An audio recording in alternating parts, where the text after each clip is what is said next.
Good morning students, कैसे हैं आप लोग। कल हमने ऑपरेशन जितने भी थे सेट पे सबको पढ़ लिया था। Union of two sets, intersection of two sets, complement of two sets and हमारा एक और था डिफरेंस ऑफ टू सेट्स।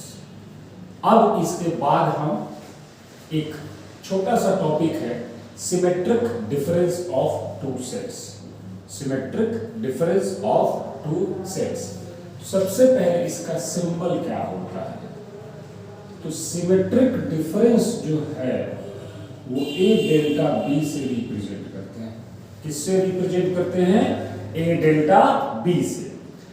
दो सेट का अगर सिमेट्रिक डिफरेंस निकालना हो तो उसका सिंबल क्या है? ए डेल्टा बी। अब इसका डेफिनेशन क्या है?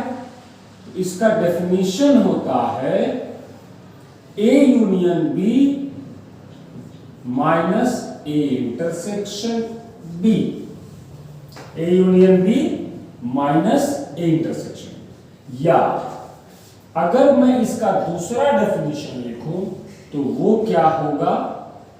ए minus B union B minus A. ठीक है, इसको जरा वेन डायग्राम से समझने की कोशिश करते हैं। अगर मैं इसका वेन डायग्राम बनाऊं तो क्या होगा, जरा देखो। एक सेट हमारे पास ए है और एक सेट हमारे पास क्या है? बी। ये हमारा यूनिवर्सल सेट यू था, ये ए है और ये क्या है? बी। करेक्ट। अब ये बोला है ए यूनियन बी, तो ए यूनियन बी तो ये सारा होगा, ये पूरा कंप्लीट।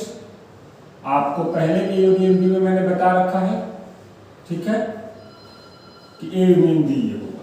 लेकिन उसमें से किसको हटाना है? ए इंटरसेक्शन बी को हटा देना है, तो मैं क्या करूंगा? इसको मैं हटा दूंगा। तो ये जो हमारा शेडेड रीजन है, ये शेडेड रीजन किसको रिप्रेजेंट कर रहा है? ए डेल्टा बी को। अगर मैं दूसरे डेफिनेशन को जस्टिफाई करूं तो जो ये वाला पोर्शन है, ये वाला पोर्शन ए माइनस बी है कि नहीं है, और जो ये वाला पोर्शन है वो बी माइनस ए है कि नहीं है, और इन्हीं दोनों का यूनियन लिया गया है कि नहीं। तो यहां से हमारा सिमेट्रिक डिफरेंस का कॉन्सेप्ट क्लियर है सबको। तो उसमें क्या करना है हमको? पहले तो ए यूनियन बी लेना है और फिर माइनस क्या करना है? A intersection. समझ में आया क्या? अगर मैं इसका एक एग्जांपल दूं तो अगर सपोज करो a इक्वल टू है 1 2 3 4, और अगर सपोज करो b इक्वल टू है 3 4 5 6 एंड 7। दो सेट है हमारे पास और इसका क्या निकालना है? a डेल्टा b निकालना। ठीक है, यानी कि अब इसके अंदर कौन कौन एलिमेंट आएंगे? जो सिर्फ a में हो और जो सिर्फ b में हो। जो कॉमन हो वो नहीं आएंगे। तो जो कॉमन है वो कौन कौन है, जरा देखो तो 3 4 3 4। इन दोनों को छोड़ के बाकी सारे एलिमेंट आएंगे 1 2 5 6 एंड 7। ये हो गया। अब अगर इसको फॉर्मूला से बनाना होता, अगर इसको फॉर्मूला से बनाना होता तो हम क्या करते? जरा देखो, ए डेल्टा बी इक्वल टू, सबसे पहले दोनों का क्या लेते? यूनियन लेते, और ये क्या होता? 1 2 3 4 5 6 7, क्योंकि 3 4 रिपीट हो रहा है तो सिर्फ एक बार आएगा। और माइनस क्या? ए इंटरसेक्शन भी, तो 3 4। तो इसमें से इसको माइनस कर रहा है तो इस दोनों एलिमेंट को हम एलिमिनेट करेंगे, तो ये क्या आएगा? 1 2 5 6 एंड 7। तो ये हमारा क्या हो जाएगा? आंसर हो जाएगा। तो पहले भी हमने निकाला था वेन डायग्राम देख करके, तो भी यही आंसर था। इस फॉर्मूले से भी निकाला तो भी यही आंसर होगा। तो ये किसका कॉन्सेप्ट हो गया? Symmetric difference of two sets का। ठीक है, अब कुछ फॉर्मूला है जो इंपॉर्टेंट है, वो देख लो जरा, फिर हम कुछ क्वेश्चन बनाएंगे। सबसे पहला फॉर्मूला जो हमारा है वो क्या है? अगर मैं कार्डिनल नंबर के बेस पे फॉर्मूला डिजाइन करने की कोशिश करूं तो एन ए यूनियन बी क्या होगा, ए यूनियन बी में कितने एलिमेंट होंगे, तो ये होगा N A plus N B minus N A intersection B. ठीक है, कैसे, जरा इसको समझो वेन डायग्राम से। सपोज करो कि यहां पर n1 एलिमेंट है, यहां पर n2 एलिमेंट है और यहां पर n3 एलिमेंट है। ठीक है, इस पार्ट में n1 एलिमेंट है, इस पार्ट में n2 एलिमेंट है और इस पार्ट में क्या है, n3 एलिमेंट है। तो n a यूनियन b में कितने होंगे, इन तीनों को ऐड कर दूंगा मैं।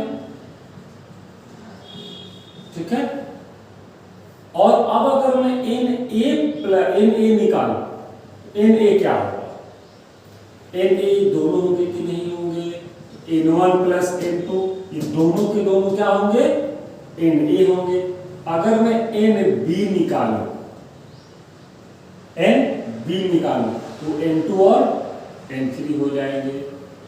तो जब मैं n a plus n b निकालूंगा तो वो क्या होगा, n1 plus n2 plus n2 plus n3। तो ये n2 दो बार आया कि नहीं आया, ये जो हमारा n2 है ये कितनी बार आ गया, दो बार आ गया, जबकि इसको आना सिर्फ कितनी बार है, एक बार है। तो n a यूनियन b जो है वो n a plus n b के इक्वल नहीं होगा, क्योंकि इसमें एक पार्ट जो है वो रिपीट हो जा रहा है। समझ आया नहीं? और ये कौन सा रिपीट हो रहा है, इंटरसेक्शन वाला पार्ट रिपीट हो रहा है कि नहीं। तो अगर मैं इसमें से n a इंटरसेक्शन को माइनस कर दूं तो ये इसके इक्वल होगा कि नहीं होगा। तो अगर मैं n a plus n b minus n a intersection b करूं तो क्या होगा, ये तो n a plus n b तो ये चारों था, और इसमें से माइनस किसको करना है, n a इंटरसेक्शन b को, और वो कौन है, n2 है। तो एक n2 गायब हो जाएगा, तो यहाँ पर सिर्फ क्या बचेगा, n1 plus n2 plus n3, और वही जो है वो n a यूनियन b के इक्वल है। ठीक है, तो फॉर्मूला इस टाइप से डिजाइन होता है। ओके, तो ये फॉर्मूला तुमको याद रखना है। एक एग्जांपल से अगर मैं समझाने की कोशिश करूं तो देखो, a b c d e ये एक सेट है, एक सेट हमारे पास है d e f and g। अगर मैं पूछूं n a क्या है, n a है 5।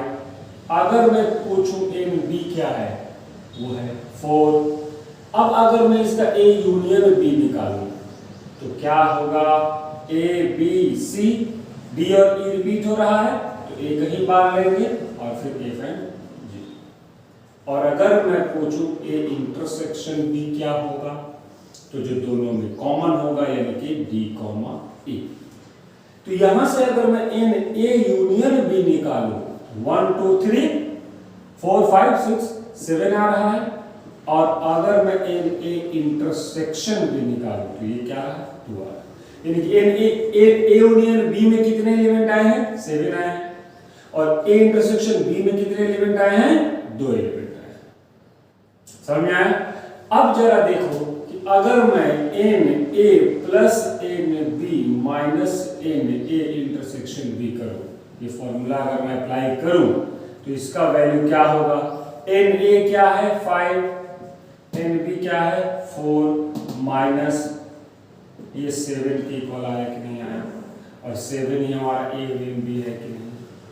तो क्यों ऐसा होता है, क्योंकि इसमें जो हमने 5 लिया है और जो 4 लिया है, तो d e यहां भी काउंट हो गया है और d e यहां भी काउंट हो गया है। लेकिन a यूनियन b में d e सिर्फ कितनी बार आता है, एक बार आता है। तो जब इन दोनों को ऐड करूंगा तो एक बार एक्स्ट्रा काउंट हो जाएगा, तो उसको कंपनसेट करने के लिए हम क्या करते हैं, a इंटरसेक्शन b को सब्ट्रैक्ट कर लेते हैं।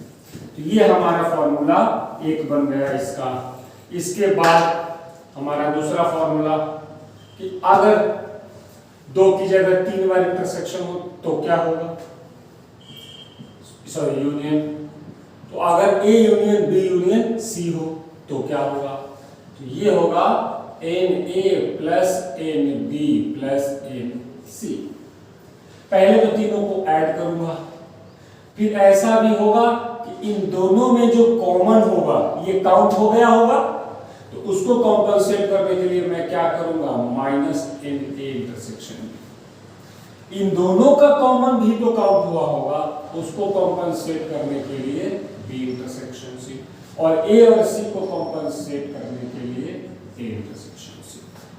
बट इसमें जो तीनों में कॉमन होगा वो बिल्कुल गायब ही हो जाएगा, तो उसको कॉम्पनसेट करने के लिए हम A intersection B intersection C को ऐड कर देंगे।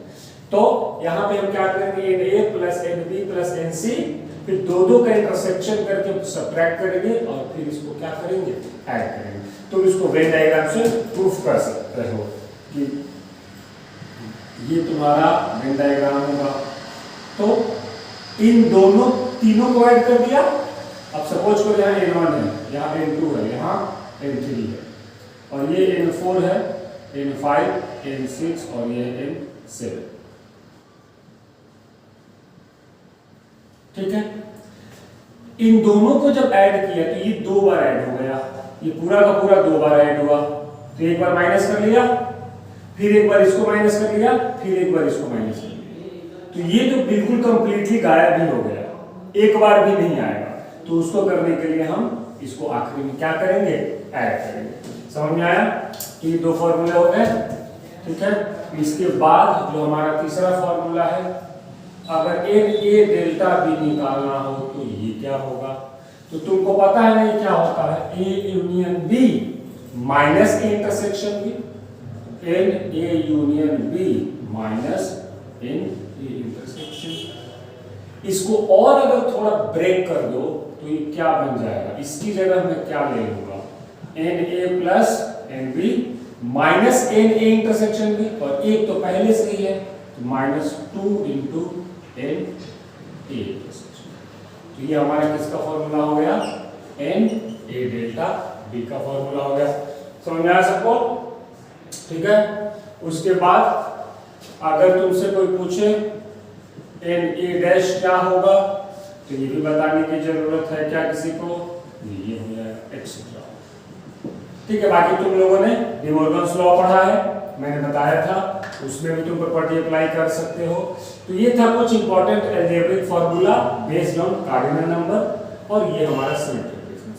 अब हम सेट के क्वेश्चन को बनाने की कोशिश करते हैं कुछ, कि क्वेश्चन कैसे कैसे आएंगे। तो चलो क्वेश्चन बनाते हैं कुछ।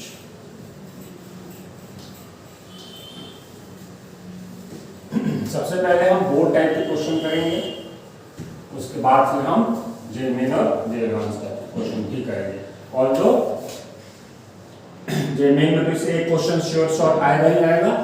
तो सबसे पहले हम बोर्ड टाइप के क्वेश्चन करते हैं। क्वेश्चन ये है कि in a school 70 students read maths, 60 students read physics, and 20 students read both. ठीक है, every students read at least, every students read either physics or maths. ठीक है, तो पूछा क्या है, तो इसमें मैंने क्वेश्चन ये दिया है, पहले इस क्वेश्चन को मैंने दिया और अब हम इसको वेन डायग्राम से क्वेश्चन को समझने की कोशिश करेंगे। इसमें मैंने भी लिखा नहीं है कि फाइंड व्हाट, इसमें क्या निकालना है ये मैंने अभी तुम लोगों को दिया नहीं। ठीक है, तो सबसे पहले हम इसमें ये जानने की कोशिश करते हैं कि इसका वेन डायग्राम क्या होगा, इसमें क्या फाइंड करना है वो मैं बाद में ऐड करूंगा। ठीक है, पहले इसका वेन डायग्राम बनाते हैं। सबसे पहले इसका वेन डायग्राम बना। ठीक है, एक सेट हमारा हो जाएगा मैथ्स का और एक सेट क्या हो जाएगा, फिजिक्स का। इसने क्या बोला है, 70 स्टूडेंट्स क्या पढ़ते हैं, मैथमेटिक्स पढ़ते हैं, तो क्या यहां 70 आएगा? आंसर है नहीं, आंसर है नहीं। यहां क्या आएगा, कैसे पता करें? तो 20 जो है वो दोनों पढ़ता है, वो फिजिक्स भी पढ़ता है और मैथ्स, तो 20 तो यहां आ जाएगा, करेक्ट। अब मैथ्स वाला जो 70 है इसमें 20 ऐसा है जो दोनों पढ़ता है, तो 50 कैसा होगा, जो सिर्फ मैथ्स पढ़ता है, जो सिर्फ क्या पढ़ता होगा, मैथ्स पढ़ता है। यहां पे 60 है जो फिजिक्स पढ़ता है, लेकिन उस क्या सारे के सारे फिजिक्स ही पढ़ते हैं सिर्फ?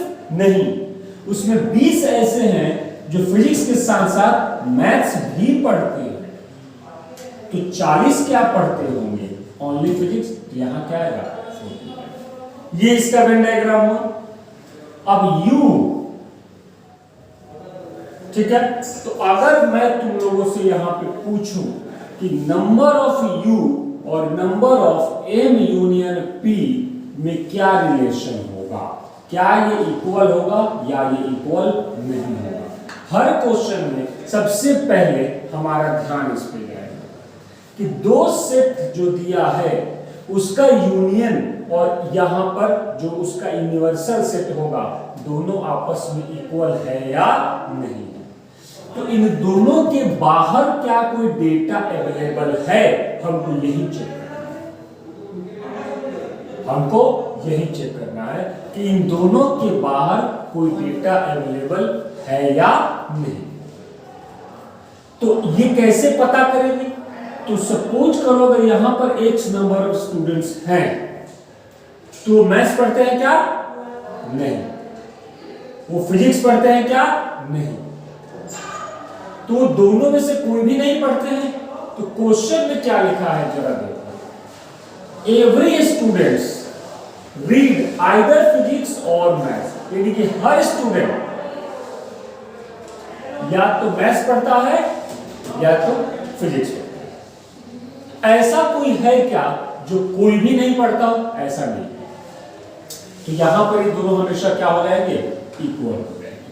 तो सबसे पहले जब भी ऐसा क्वेश्चन आए तो वहां पर ये देखना है कि NU और N A यूनियन P, या फिर अगर मैं इसको A और B का नाम देता तो NA यूनियन B इक्वल है।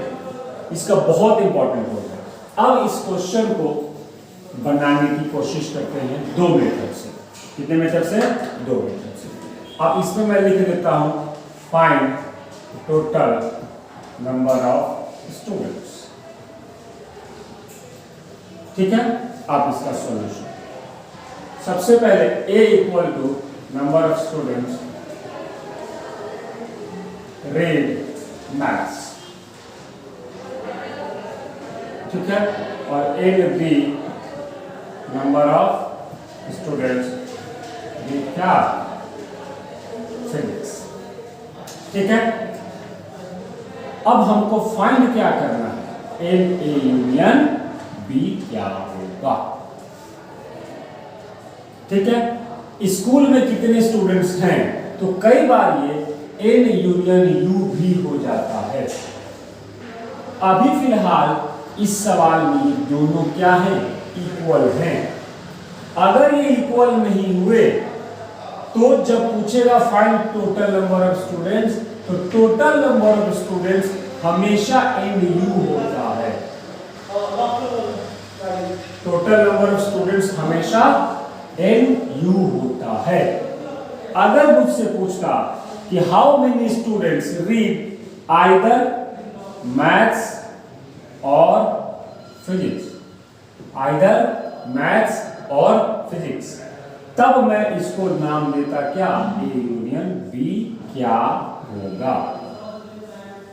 लेकिन इसने पूछा है टोटल नंबर ऑफ स्टूडेंट्स क्या होगा, तो क्योंकि एवरी स्टूडेंट जो है वो या तो फिजिक्स रीड करता है या तो क्या रीड करता है? मैथ्स रीड करता है, तो यहां पर ये दोनों आपस में क्या होंगे? इक्वल होंगे। तो हमको निकालने के लिए तो यही दिया है क्योंकि टोटल नंबर ऑफ स्टूडेंट्स हमेशा NU होता है, लेकिन यहाँ पर NU किसके इक्वल है? A यूनियन B के इक्वल है, तो इसीलिए हम इसको निकाल लेंगे, हमारा आंसर आएगा। ठीक है, तो अब इसको सॉल्व करेंगे। तो यहाँ पे हमको क्या दिया हुआ है? गिवन क्या क्या है? NA गिवन है हमारा 70, NB गिवन है हमारा क्या 60, NA इंटरसेक्शन B ये भी गिवन है कितना 20। मैथ्स वाले कितने हैं 70, फिजिक्स वाले कितने हैं 60, और A इंटरसेक्शन B जो दोनों पढ़ते हैं वो कितने हैं 20। तो हमको निकालना था NU, total number of students हमेशा क्या होता है NU, और ये किसके इक्वल हो गया इस केस में? A यूनियन B के इक्वल आ गया, क्योंकि यहाँ पर ऐसा कोई स्टूडेंट नहीं है जो दोनों में से कुछ भी नहीं पढ़ता। तो ये हमारा क्या होता है NA प्लस NB, यानी कि 70 प्लस 60 और माइनस क्या NA intersection B that is 20। तो ये हमारा क्या होगा 110। तो टोटल नंबर ऑफ स्टूडेंट्स कितने होंगे? 110 होंगे, जो या तो फिजिक्स पढ़ते होंगे या तो मैथ्स पढ़ते होंगे। ये इसका हमारा कौन सा मेथड था? First method. अब इसका एक और मेथड देखते हैं यहाँ पर, सेकेंड मेथड। अब इसका सेकेंड मेथड जो कि वेन डायग्राम से होगा, जो किससे होगा? वेन डायग्राम से होगा। यहां पर हम बनाते हैं वेन डायग्राम। ठीक है, यहां पे एक सेट मैंने लिया A मैथ्स वाला और B कौन सा वाला दिया? फिजिक्स वाला, और U लिया मैंने क्या? Universal set. समझ में आया? अब यहां पर तुमको क्या करना है? नंबर ऑफ स्टूडेंट्स जो यहां पर लाई करते हैं उसको N1 ले लेना है, इसको N2 ले लेना है, इसको N3, और इसके बाहर भी एलिमेंट लेना है N4, इसके बाहर भी एलिमेंट लेना है N4। अब टारगेट सबसे पहले जो हमारा होता है वो होता है N4 जीरो है या नॉन जीरो। यहां पर जो एलिमेंट है वो जीरो है या नहीं, क्योंकि अगर ये जीरो हुआ, अगर N4 जीरो हुआ तो NA यूनियन B के इक्वल हो जाएगा। समझ आया? तो प्राइमरी टारगेट है इसको जीरो है कि नहीं पता करना। तो क्वेश्चन में क्या बोल रहा है? Every students read either physics और मैथ्स। अगर सपोज करो मैं बोलूं कि ये जीरो नहीं है, अगर मैं बोलूं कि N4 जीरो नहीं है, तो N4 कुछ ना कुछ होगा, मान लेता हूं मैं 2 है, यानी कि यहां पर 2 अगर है तो 2 स्टूडेंट्स ऐसे हैं जो ना तो फिजिक्स पढ़ते हैं और ना ही मैथ्स पढ़ते हैं, ना तो फिजिक्स पढ़ते हैं और ना ही मैथ्स पढ़ते हैं। उस केस में ये दोनों इक्वल होगा क्या?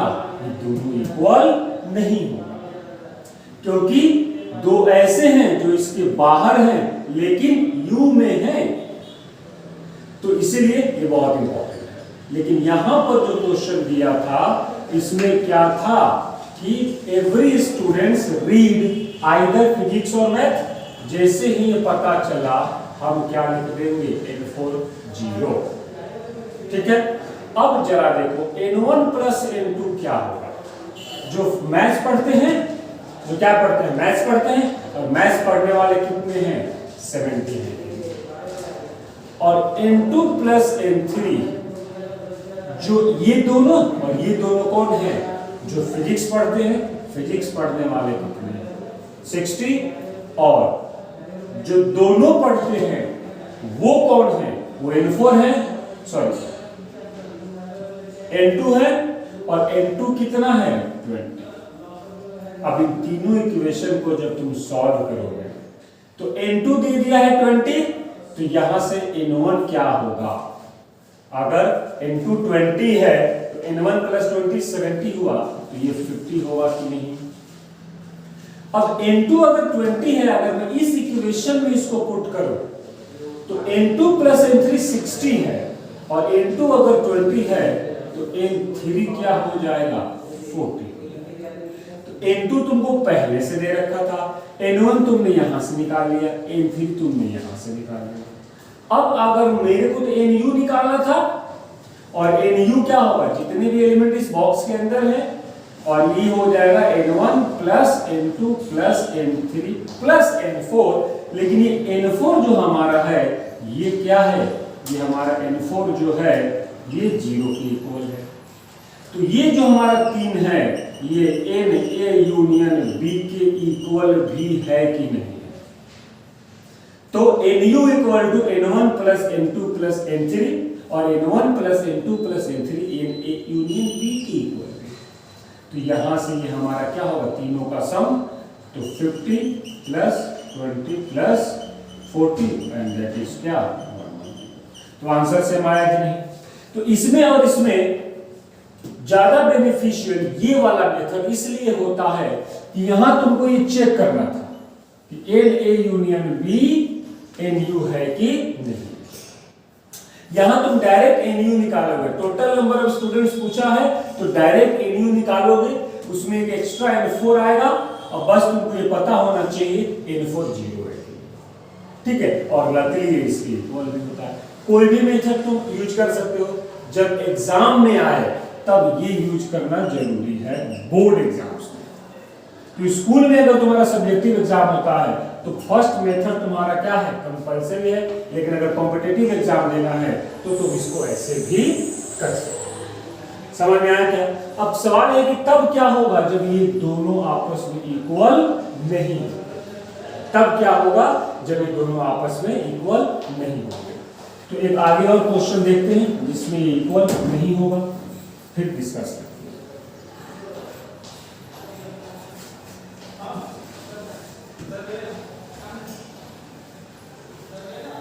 एक और क्वेश्चन देखते हैं, ठीक है।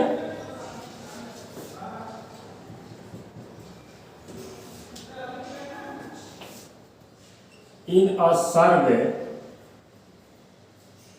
ऑफ 600 पीपल, एक सर्वे कराया गया कितने पीपल के साथ, 600 पीपल के साथ एक सर्वे कराया गया, ठीक है। And it is found that 320 people like T. 320 जो पीपल है वो क्या पसंद करते हैं, टी पसंद करते हैं। समझ में आया कि नहीं है। And 370 like what, coffee. 370 people क्या लाइक करते हैं, कॉफी लाइक करते हैं, ठीक है। 20 people like neither tea nor coffee। 20 people जो है वो ना तो चाय को पसंद करते हैं और ना ही कॉफी को पसंद करते हैं, ठीक है। Find how many people like both, ठीक है। ये है क्वेश्चन। अब इसका सॉल्यूशन देखते हैं, ठीक है। तो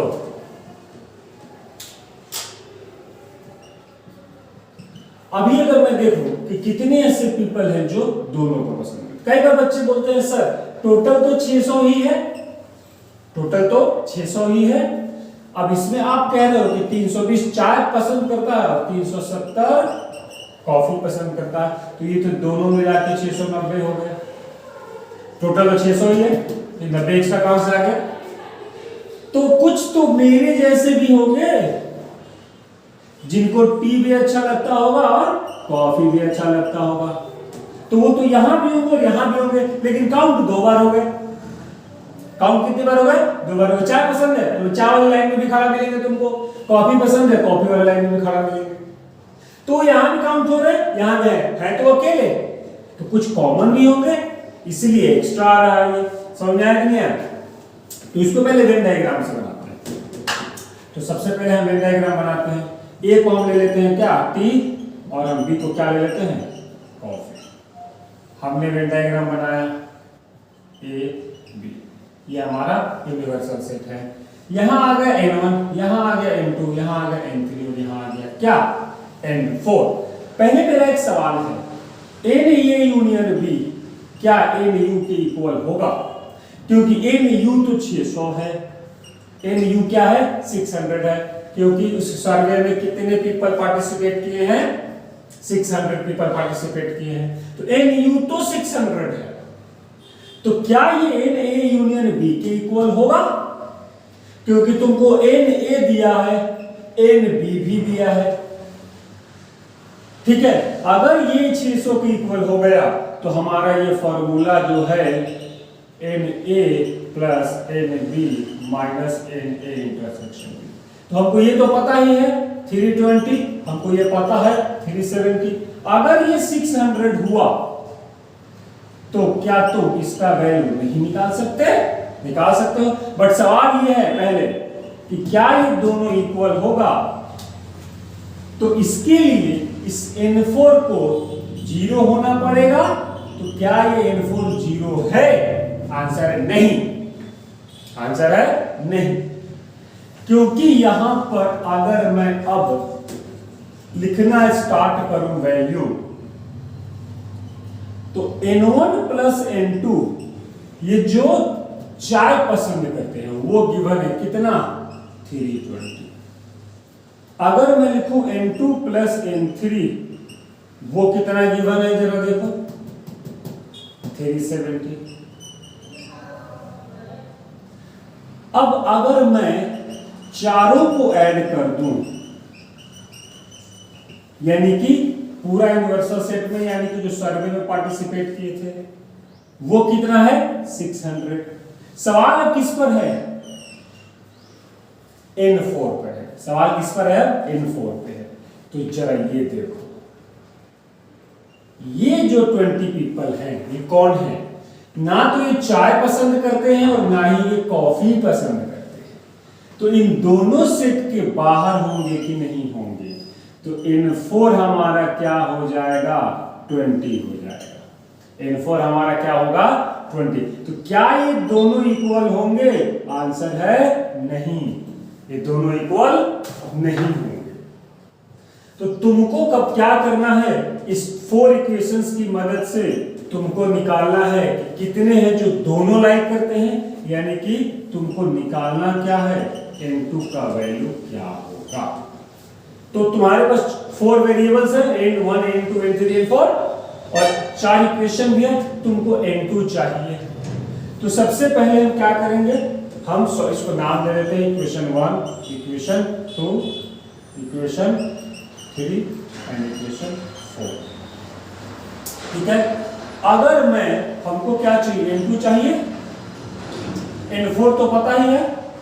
अगर मैं 2 और 4 को ऐड करूं और उसको सब्ट्रैक्ट कर दूं किसमें से 3 में से, 3 माइनस 2 प्लस 4। जब तुम 2 और 4 को ऐड करोगे तो लेफ्ट हैंड साइड में क्या मिलने वाला है n2 plus n3 plus n4। और जब इसको तुम माइनस करोगे किसमें से, इसमें से, तो n2 n3 n4, n2 n3 n4 ये तीनों गायब हो जाएगा। तो क्या बचेगा, सिर्फ n1 बचेगा कि नहीं बचेगा।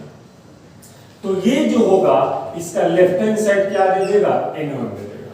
तो जब 2 प्लस 4 करोगे, 2 प्लस 4 करोगे, n2 plus n3 plus n4, और इसको माइनस किसमें से करना है 3 में से, n2 plus n3 plus n4 minus कर दोगे तो सिर्फ n1 बचेगा। तो इक्वल टू 3 क्या है हमारा 600 है, माइनस इन दोनों को ऐड करना है, 2 और 4 को ऐड करना है, तो 370 प्लस 20 दैट मींस 390। और अब इसमें से अगर मैं इसको माइनस करूं तो ये हमारा n1 क्या आ गया 210 आ गया, ठीक है। अब हमको तो क्या चाहिए n2 चाहिए, तो फ्रॉम 1 इक्वेशन 1 को हम यहां से उठाएंगे और उसके बाद n1 का वैल्यू पुट करेंगे, तो n2 क्या होगा 320 माइनस 210 दैट मींस 110। तो ऐसे कितने हैं जो दोनों पसंद करते हैं 110। समझ में आया? ये तो था हमारा वेन डायग्राम मेथड। अगर मुझे निकालना हो फॉर्मूला से, बहुत आसान है। अगर सब्जेक्टिव पेपर स्कूल में सॉल्व करना हो तो सेकेंड मेथड बहुत इजी है।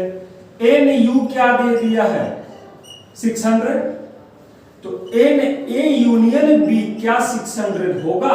आंसर है नहीं। तो आंसर अगर नहीं है तो एन ए यूनियन बी क्या होगा? 20 ऐसे हैं इस 600 में से, आउट ऑफ 600 20 पीपल जो है जो ना तो टी पसंद करते हो ना ही कॉफी, इसमें से मैं माइनस कर दूंगा। तो ये क्या होगा? 580 होगा। और एन ए कितना है? 320 और एन बी कितना है? 370। तो क्या एन ए इंटरसेक्शन बी नहीं निकाल सकते तुम? एन ए यूनियन बी पता चल ही गया कितना? 580। तो out of 600 N A union B कितना है? सिर्फ 580। तो और एन ए और एन बी तो पता ही है, तो एन ए इंटरसेक्शन बी नहीं निकाल सकते। क्या निकाल सकते हो ना? कैसे? तो तुमको पता है N A union B equal to N A plus N B minus N A intersection B. तुमको यही तो निकालना है। इसको इधर ले आओ, तो n A intersection B equal to, इन दोनों को ऐड करूंगा मैं, 320 प्लस 370, ये माइनस हो जाएगा कितना? 580। समझ में आया क्या? ये क्या होगा? 690 माइनस 580 110। तो आंसर आया कि नहीं आया? तो चाहे तुम फॉर्मूला मेथड से करो चाहे वेन डायग्राम से करो, तुम्हारी मर्जी। तो ये कुछ क्वेश्चन है। अभी मैंने सिर्फ 2 सेट लिया था, अगर हम 3 सेट ले तो क्या होगा, कैसे कैसे क्वेश्चन डिजाइन हो सकते हैं और सेट में कैसे कैसे क्वेश्चन बन सकते हैं, वो हम नेक्स्ट वीडियो में देखेंगे। होप आपको पसंद आया हो। कहीं कोई प्रॉब्लम हो कमेंट करो बॉक्स में जाकर, कमेंट बॉक्स में जाकर हम नेक्स्ट वीडियो में उसको कंसीडर करेंगे। Thank you, have a good day.